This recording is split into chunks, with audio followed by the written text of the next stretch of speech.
Hello, my name is Josie, and I have been in 4-H for 5 years. We are with Wakulla County 4-H Communications Podcast Spin Club.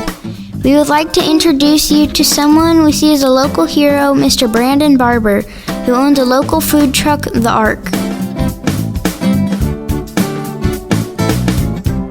Hello, my name is Caden Grubel, and I have been in 4-H for 2.5 years. We are with the Wakulla Communications Podcast, and we like to introduce a local hero, Brandon, known as the Ark guy. How you doing? Good. Heard you got some good gator, man. So why did you decide to do a food truck? It's been a lifetime goal that I wanted to do. I enjoy cooking food. I enjoy serving God's people. And it was a blessing that happened to fall in my lap. Like literally just a person donated his money and his business and everything, and their corporation is stuck behind it. It's allowed me to start my own business, and it's become pretty successful. Good evening, I'm Jennifer. I've been with 4-H for 5 years. Why did you name it The Ark? I'm a man of God, and like I said, it was a blessing to be able to get this business, so I figured the best way to show anybody how good he is to have a Christian background with the name of the business. A lot of people think I'm affiliated with a church, but it's just my own personal beliefs, and I want to ride around and show everybody. What would be your favorite thing to cook? Shrimp, grilled shrimp. They're easy, they're quick, and I can move them out quick. But I really enjoy doing like a low country boil with either shrimp or crawfish or both of it, and add crab legs in it. I like seafood. I like spicy. What is your best-selling food? That's hard because it's got to be a good tie between like my shrimp po' boys and any of my salads, because I do like yellowfin tuna, shrimp, or fried grouper. Probably anything to do with shrimp sells. People love seafood. They love shrimp. What would you have to say is your favorite thing about working at a food truck? Getting to serve God's people and just the people I get to meet. And every time somebody comes up to the window, like I've got a golden opportunity to spread the word or give a testimony. So just meeting the different people, going to different places. My plan initially was to take the food truck and travel around to different like rodeos, mud bogs, and stuff like that, and enjoy life, but yet make money too, and be able to go and spread the word at different places. So have you gone to different places? Yes, I've been as far as Perry, and then to the East Coast. I've been down to Franklin County. I serve a lot of, like, I kind of am drawn toward more like nursing or elderly homes or hospitals, doctor's office. I like to serve the people that can't get out and get meals, because there's certain businesses out there, fields of employment, that don't allow you to go, like the corrections facilities. For instance, the St. Mark's powder plant, like once they go in there, they can't leave out until their shift's over. So I've got it set up with them to where every Tuesday I go over there and feed them for lunch. So I get to travel, meet people. It's pretty cool. When major events happen, what makes you decide to go and help people? My heart gets soft whenever, natural disasters or something happen, or, hurricanes, tornadoes. For instance, the tornado that come through Hosford tore up a lot of homes, like really, really quick, and nobody expected anything. And just like, I was sitting there in the food truck going, because I know a lot of people over there, went to school over there, so those people are close to my heart, and there's nothing like a hot meal after any kind of bad day. If you can get you a hot meal, it helps warm your heart a little bit. So I was sitting there in the food truck, and I was like, I can go make money tomorrow, but I do have a lot of extra food on here. I said, I can just go there and feed them, because it took out a lot of houses, and a lot of people didn't have, a way to eat. And I ended up going over there and feeding. I think FWC was a part of that, so they were out cutting trees. The forest department was cutting trees, and a lot of just people in general. So I pulled up there, and it's amazing how once you get together with just people and something like that happens, the amount of support, either financially or physically, or them helping on the food truck and all, like I didn't have to ask for anything. It's just always taken care of. Have you had others like helping you with this job? That's probably one of my biggest problems I have, is finding people that actually want to work. But when a natural disaster or something comes in, like, it's not a problem at all. I mean, the people show up, there's plenty of help. There's plenty of food always. I mean, I've got people that help me. You know, I call them, they help me do some of my events and stuff. But trying to find solid help has been, you know, because nobody cares about my food truck the way I do.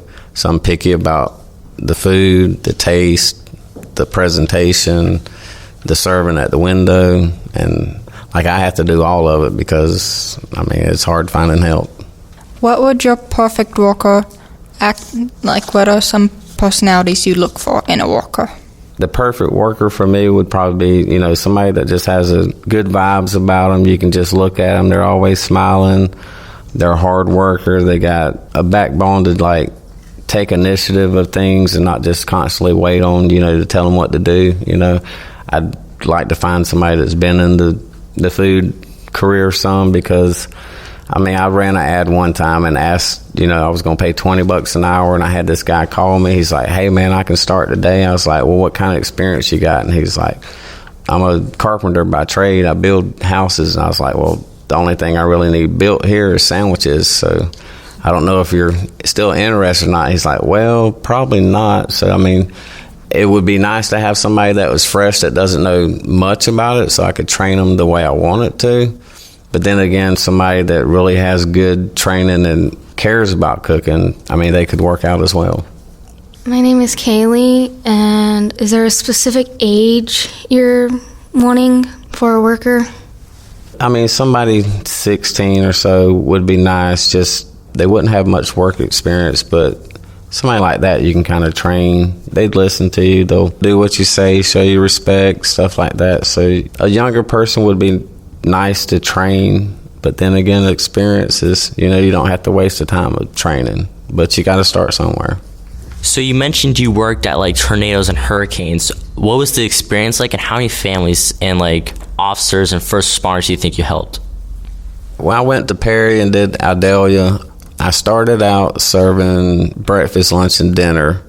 They put me in, it was the heart of the projects, and those people needed me before I come along. They were just, it was a humbling experience. You know, I've never been able to do anything like that. We were given easily 300 to 350 meals away every, you know, for breakfast, lunch, and dinner.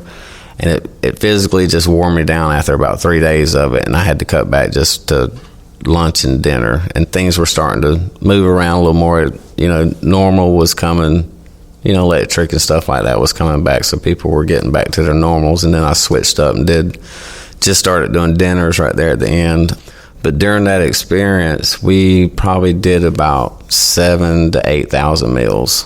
I mean, I didn't keep count, but it was, as much as we could cook, it was just always gone. And it was so nice to be able to, like, that's a goal. I don't know how I'm going to do it, but I want to feed people for free but still make a living. So, I mean, when I figure that out, I'll be doing really good. I think Channel 27 had come out there and give an interview and all about the experience and all, and it was just a really good, like, if you ever get a chance to go and just help people that are in need of something, like, just the experience of it and being able to help people and put a smile or give them, like, we take things for granted a lot, you know, just a simple cold Coke or a hot dog. You know, I went down there and I was serving hot dogs, you know, and that just a simple hot dog was making these people happy, you know, just a hot meal, spaghetti, you know. And then I got to cook it, like, during Aldelia, if I needed it, it showed up. The people showed up, the community showed up. Like, I mean, I'm sitting there with 10 people helping me, and none of them's wanting a dime. They're just free labor and just giving back to the community over there. It was amazing to see the smiles I had Keebler cookies there, but yet I had strawberries and apples and oranges, and the kids are choosing the apples and oranges and strawberries because they don't get fresh fruit. You know, mom and daddy might not can buy it, or they just don't buy it or can't buy it. So, man, the kids over there it was an experience, you know, and to show all of them, you know, there's still happiness after all this. You know, the sun's still going to shine. You're still going to wake up. You're still going to be able to do something. You mentioned before that most of the time you walk alone. How do you stay calm and more in control of the situation when it gets extremely busy? One meal at a time. That's it. That's the key secret. When I work it by myself, I have a system that, you know, I got to start with my protein. I take the order, get protein going, go make the plates, and you just have to just calm down and just focus on, you can't do but so much. You're not Superman or Superwoman. You can only do one meal at a time. You can't make 3 hamburgers at one time. It's one hamburger at a time. You just have to be quick and efficient. And the way I've said, like, just my simple hamburgers, like, I don't ask people, what do you want on it? If you're allergic to onions or something like that, the people would normally tell me. I'll take and put all the condiments on the side, all the vegetables on the side, and it's just a hamburger and bread. You know, if they got cheese or bacon, it's on there. But I keep it simple, so I'm not sitting there trying to figure out who's getting mustard, who's getting mayonnaise. You know, it's just every burger's the same way. My salads, when I make my salads, I use whole cherry tomatoes because you can take those tomatoes and throw them out. You can take the onions, I leave them in rings, so you can take the onions and throw them out. You know, I try to do stuff just simple. Do you have any advice for the young people or young 4-H members? I would tell you, just in church, 4-H, whatever you can do to help the community out. Like, people don't realize how good they may have it and how bad somebody else may have it. So, I mean, just a simple, hey, how are you doing, can brighten somebody's day. Or just, you know, tell them they look good that day. You know, just anything to help uplift somebody's spirits is always good. And if you just, you know, you pay it forward, it'll always come back to you 10 times fold. I don't do any of it for my glory. I do it all for God's glory. I just really enjoy serving people. So any chance you get to do it, whether it's cooking for somebody or if you want to just, you know, you see somebody's yard that might need raked or something, you know, just say, hey, if you're in line at a drive-thru and you want to pay for the person's meal behind you, they might be struggling that day, their last dollars. You know, I mean, you never know what somebody's going through in life. So you just try to stay positive. Well, I would like to thank you for your time. Thank you for your time and coming out. We appreciate it and all the information you've given. Thank you very much.